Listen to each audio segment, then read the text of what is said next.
With the general election in full swing, President Joe Biden is hoping to gain some momentum, setting his sights today on women's health. Meanwhile, former President Donald Trump facing backlash over comments that he made at a weekend rally. NBC's Alice Barr has the story. Sharp contrast today in the race for the White House as President Biden signs an executive order to expand research on women's health care and defends reproductive rights. I promise you, we will restore Roe v. Wade again as the law of the land.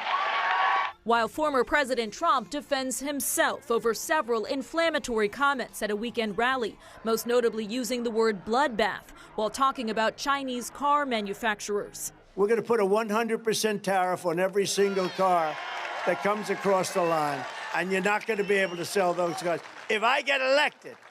Now, if I don't get elected, it's going to be a bloodbath for the whole.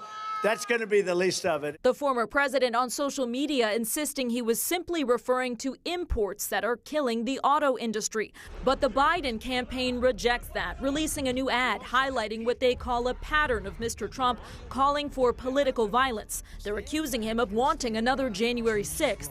The former president again referred to those imprisoned for January 6 related crimes as hostages, even though the overwhelming majority have been convicted of crimes. Mr. Trump has said he would free them if reelected. Some fellow Republicans object. I do not think it's appropriate.